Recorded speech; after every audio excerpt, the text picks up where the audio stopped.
ito yung ating nahimay mga aboards. Kung di dahil kay Abili mga aboards, di namin matapos yung ating paghimay dito.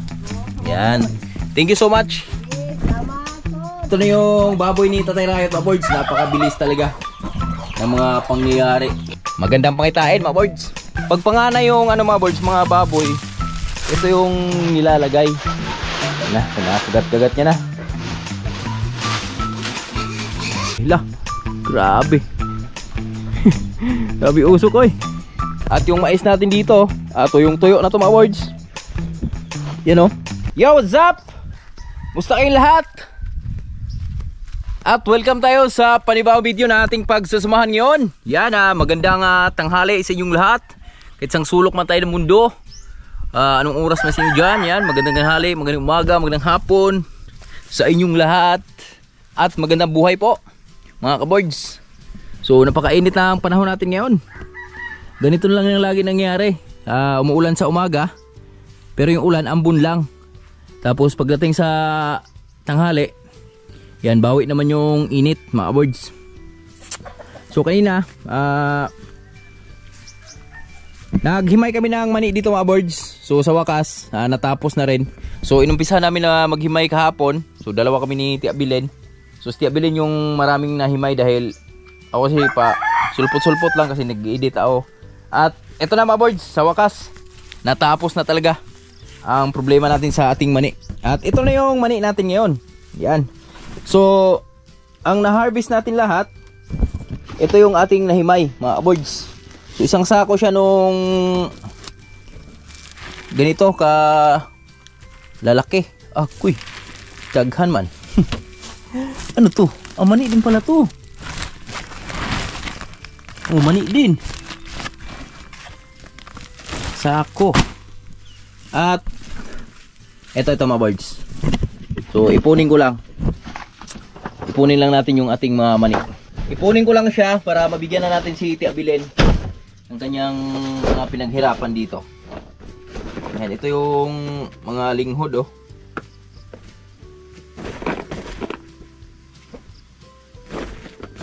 Ang dami.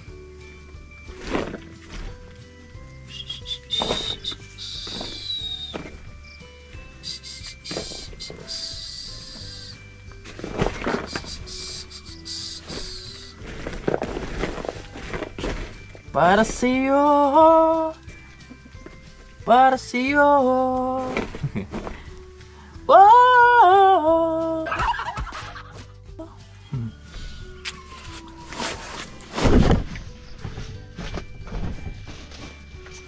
Ito yung aking nahimay mga kaboards. Yan. At ito pa, kailangan na pala ibilad ito. Kailangan siyang ibilad dahil natuyo pa, ano pala, basa pala. So, ibilad natin siya. Yun oh. Basa pala to.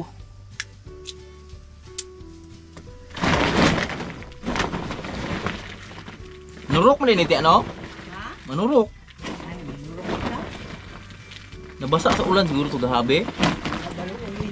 Ay, imo man po nang gitumban. Asa? Agi, imo man nang lingkuran? Likuran.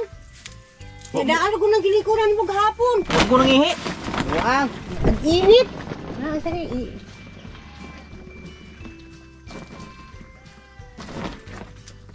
Asan ko pa head usa? Ano rin ano? Salamat ulit kay Tia Bilen. Tia, salamat kay Tia. Salamat sa pagtulong. So ito na yung ano. Binigyan natin ng manis Tia Bilen mga birds kasi yan yung pangbinhi nila. So di naman gaano karamihan yung ating harvest kasi nag-uumpisa pa lang tayo sa pag sisimilya ng mani. So ngayon, lahat yan, itatanim natin lahat yan. Dagan nagkuhan. Ay ayaw layang ra na siya. Layang ra siya? Di lang na ibulad init? Bulad ug init kariyot ra. Oo. Kay mga 5 ka adlaw. Buang na. Tapos, ano mga birds, may yung kahapon, yung na-harvest ko kahapon pala, yan, binilad ko muna saglit dahil basa. So, naano siguro sa ulan kahapon, kagabi dito, lakas kasi ulan kagabi, tsaka kanina. maaga. Yan. Salamat ulit Kitya. Thank you. Yan, sa ulitin. Sunod gananin no. Dili na kamutabang sunod gananan mo kay manipon. Yan, salamat ulit kay Tia Bilin mga boards dahil kung di dahil kay Tia Bilin yan, di natin matapos yung ating ano. Sige dia, butang dia. Yan, kung di dahil Tia Bilin mga boards, di namin matapos yung ating paghimay dito. Yan. Thank you so much. At medyo magandang pangitain mga boards. Mga boards, yan, nailigpit na natin yung mga mani natin doon. Yan, nabigyan na rin natin si Tia Bilin ng kanyang parte.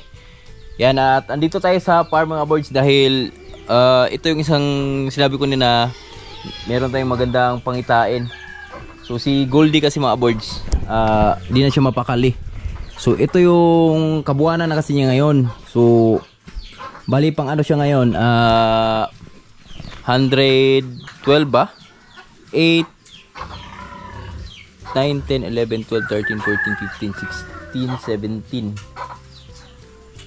Oh, 112. 112 days siya ngayon mga boards, si Goldie. So ito yung pangunahang anak niya sa kanyang buhay, no. Yan, sa Goldie ni Mrs. So ayan na mga boards. So kanina umaga pinapakain ko siya. So di na siya mapakali.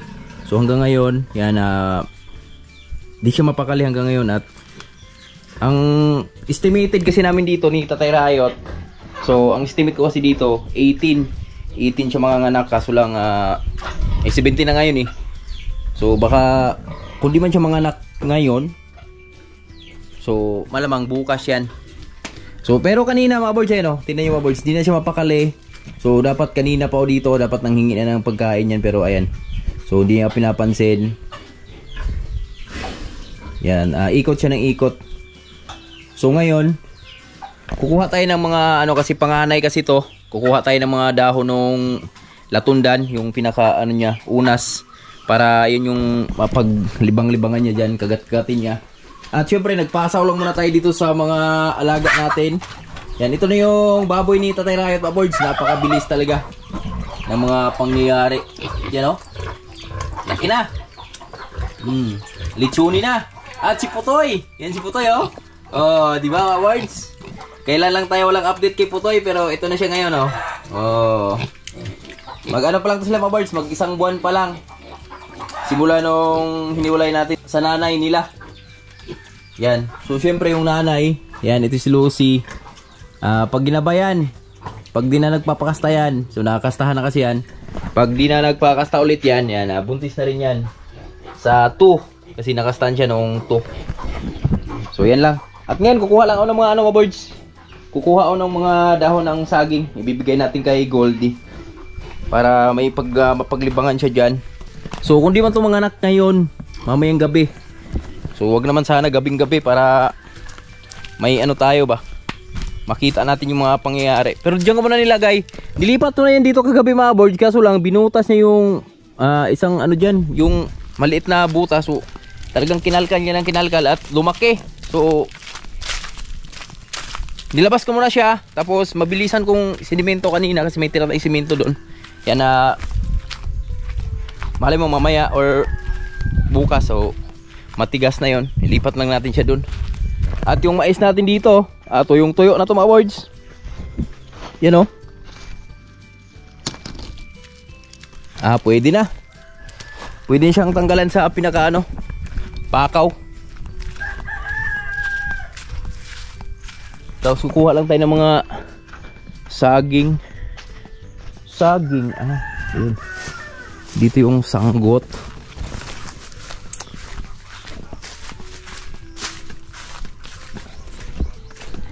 Dari-rarararararan.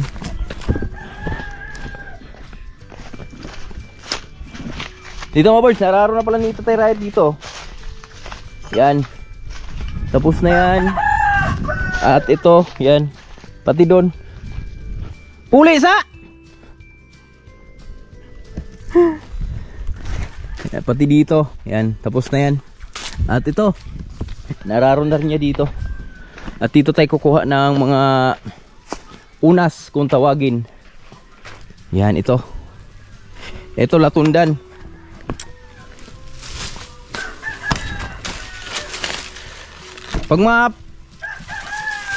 Pag panganay yung ano mga birds, mga baboy, ito yung nilalagay. Yung kapapanganak pa lang ba? Hanawa kung tawagin dito sa amin. Ito yung nilalagay para di daw magtae yung mga biik ba. Ewan ko kung totoo yun. Siyempre, wala namang masama kung may wala tayo dun eh. Para sa amin lang ha. Ewan ko lang sa iba. Latundan. Kasi ang latundan, papatubol. Di ba, Nay? Papatubol ni latundan, Nay?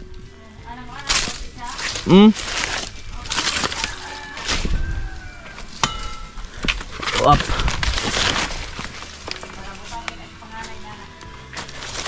Oh, sabi ni Nanay Riot, di ba? Sa panganay daw, ganito daw nilalagay. Yung sa latundan.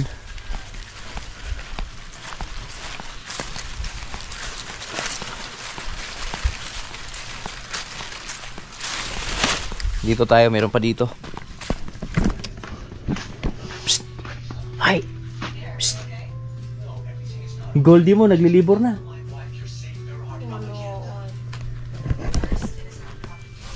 Sana gabayan yung anak niya. Ampo lang pa. Libor na. Ampo lang mga boards. I-blessing na si ano, Inday Saring.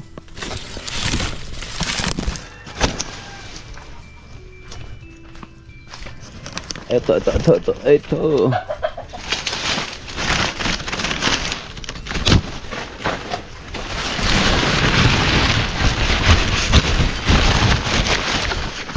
Pwede din siguro to. Hanap tayong iba. Ahoy! Sulong na. Ay, gira na. Ito na yung ano, isa sa mga pangtulong kay Goldie sa kanyang paglilibor. Yan o. Malaking tulong to sa kanya mga birds kasi yung sakit, yung kanyang naramdaman. So dito niya, ito yung ano niya, kinakagat-kagat niya ba. Saan na siya? Goldie? Are you okay? Oh. Yeah.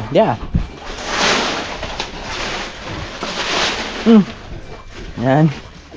Yan na siya oh.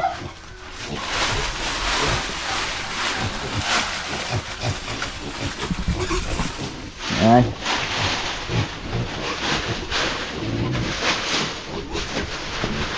Nah, kagat-kagat niya na.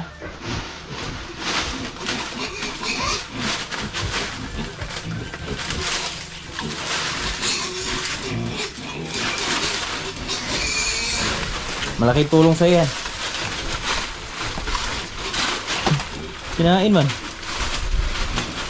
Matibay.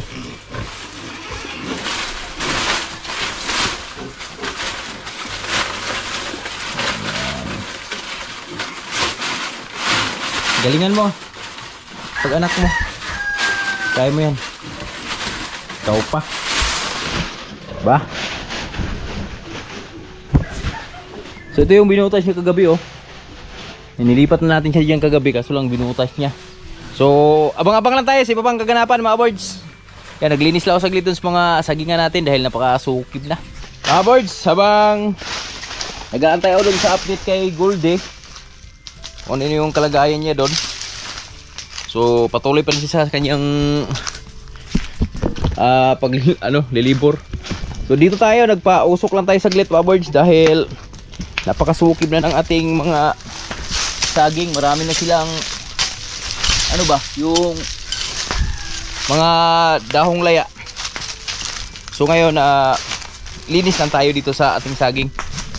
Pausok na rin tayo para maklear ang area. Laging malinis.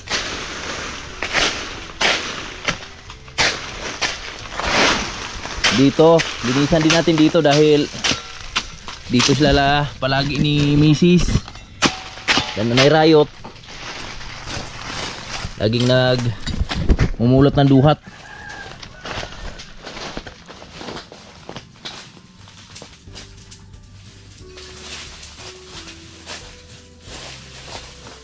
Linisan natin.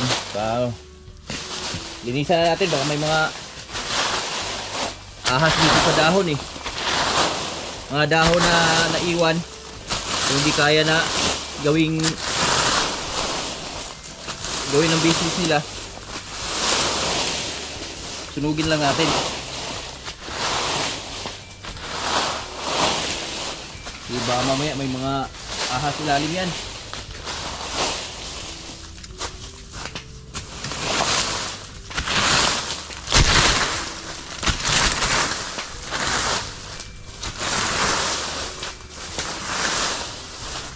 Para pag namulot sila dito, malinis.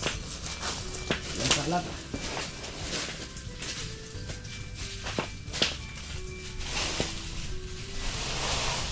Ito.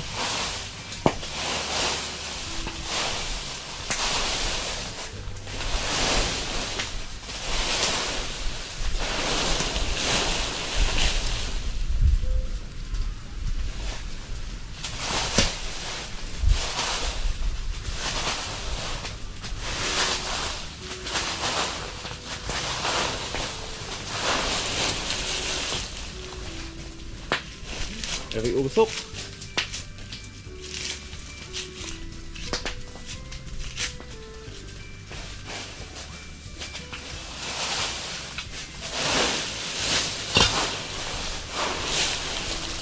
Okay.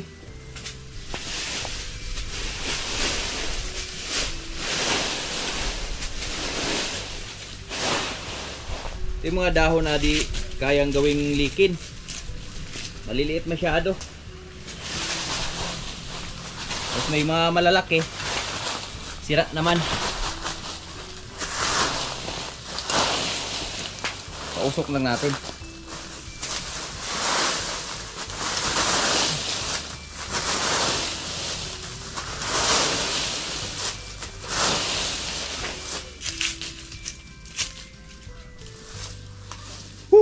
Yan na mga birds, pausok na. Ito isa, sindihan natin. Tsaka yung lahat na ibang dahon mga birds, di ko na lang nilagay lahat dito sa susunugin. Nilagay ko na lang sa puno ng saging natin para dagdag pang pataba. So ito, nilagyan ko lang ng konti para ito yung lighter. Nilagyan ko lang siya ng konti para di siya talaga umapoy ng malaki dahil puro to ng saging eh, yung laya ba kung tawagin. Sindihan lang natin to. Kasi pag di natin nilagyan to ng basa or mga dahon ng duhat sa ilalim ay sa ibabaw, liliab to mga birds. Yan tulad nun di ba? Kapalang usok, ganun yung mangyayari niyan. Okay. So yan na. Sindi na. At yung saging natin, second wave. Yung nauna, marami na yung bunga mga birds, di ba? Marami nang nauna na nagbunga. Tapos ito naman, pangalawang batch to. Ayan dami rin. Ito to. Yan. Yung mga nahuli, nakaraan sa pagbubunga. Yan ito, tatlo, magkasunod. At ito, pang-apat. So, medyo nauna. Yan, natatanggalan na natin ang puso yan. At meron pa dun sa baba, marami din dun sa baba. Yan ganda ng usok, na ba? So, babalik tayo dyan. Mga birds, tinawag ako ni Missy saglit. Let's go. Linisan natin pati yung sa baba. Tanggalan natin mga laya ba para maganda tingnan, para panatilihin ating malinis yung ating mga saging. Walang mga unas kung tawagin. Ganito mga ka-birds, yan. So galing na tayo doon sa kabila. Nagpausok na tayo doon sa mga saging natin. At ngayon bumalik ako dito sa farm para yan, tiningnan ko si Goldie. Yan, patuloy pa rin sa kanyang labor. Yan. So naka na siya, nakadapa na siya mga birds. So habang binabantayan natin si Goldie dito, lang muna tayo dito mga birds. Magtanggal naman tayo mga damo dito para May mga gawa naman tayo dito kasi tatambay tayo dito eh. Habang pasilip-silip tayo dyan ba? Kay Goldie. Tanggalan na natin ito ng damo dahil tag-init na. Summer na. Kailangan na siyang damuhan. Damuhan na siya, damuhan. Kasi nakaraan, di ko ito tinatanggalan ng damo dito dahil maulan pa. Malamig masyado yung mga baboy natin dyan. Ngayon, tag-init na. Tanggal na.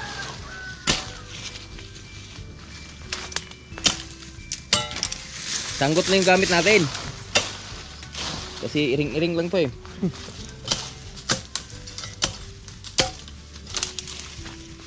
Gay.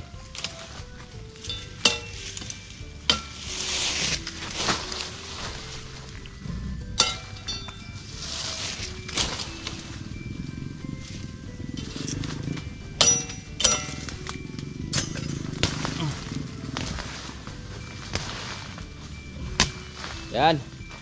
Ito ginagawa natin mga birds. Pinuputulan ko lang ng dulo. Tapos binubunot ko na lang. Para di na talaga siya tumubo ulit. Matagal na tumubo ulit. Kasi lambot lang bunutin to eh. Mga iring-iring. Narinig ako ah. Diba? Kasi pag pinuto lang natin, mabilis lang tumubo ulit. Eh pag ganito yung ginawa natin, matagal ano yan, ulit. Kasi tanggal talaga yung pati yung ugat oh.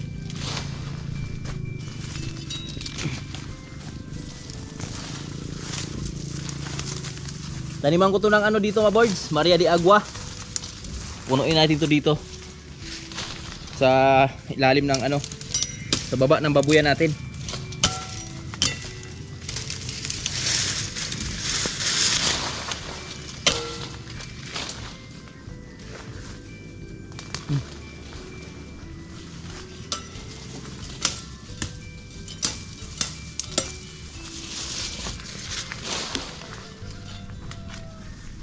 Wala. Ito ka pala. Sinakalabit ako ah. So, hoy, may iwan ka. Agoy, matigas. Malalim yung pagkabaon. Malalim ka dyan. Babaw lang yan. Kala mo lang yan. Malalim ka.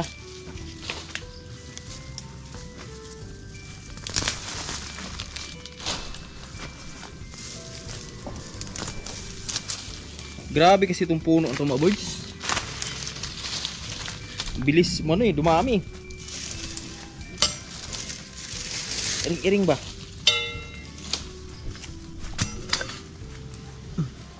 Agoy. Mali, iring-iring. Kagandahan lang dito, mababaw lang yung ugat niya.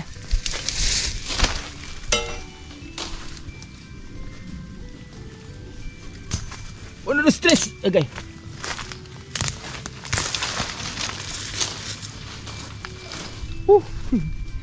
Amazing. Okay. Ba, bilis lang.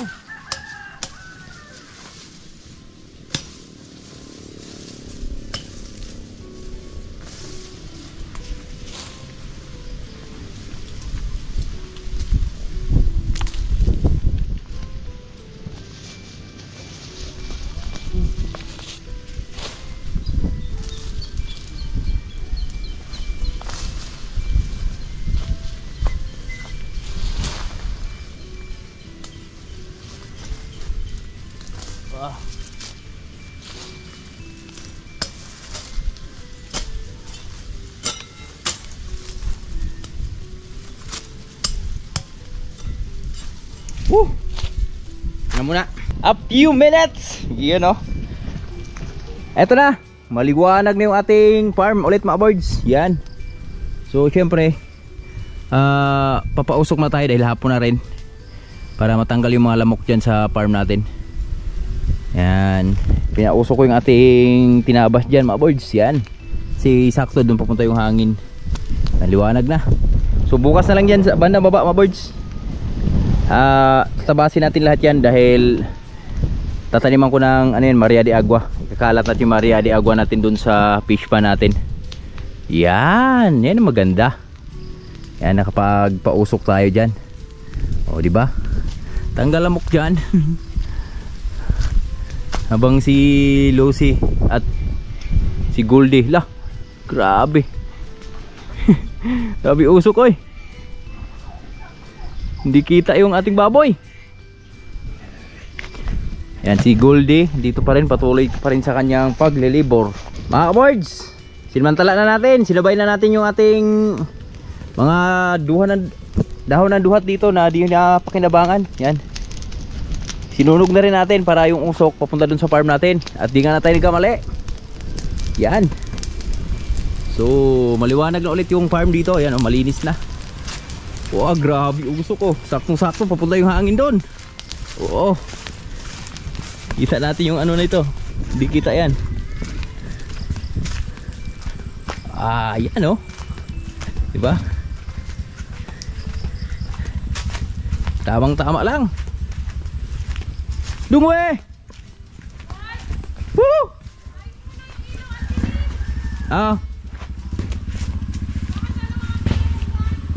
Okay.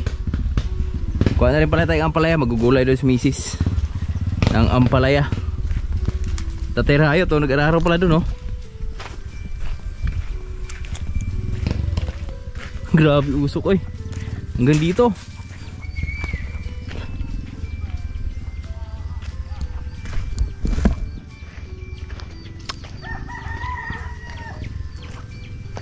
Katay! Birahe!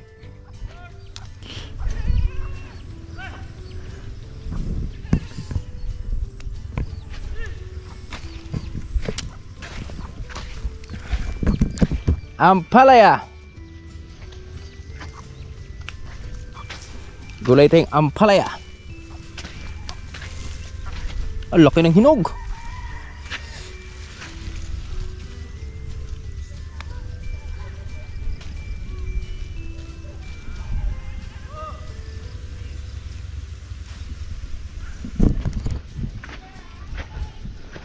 Liwanag na ulit ng farm natin mga birds oh. Si halos na lahat ng pananim natin ay na-harvest na. So ito ang palaya natin, di na rin magtatagal to, patibas na rin. Matitibas na rin siya. Pero thank you tayo dahil kabawi naman tayo dito eh. Tama na to, let's go.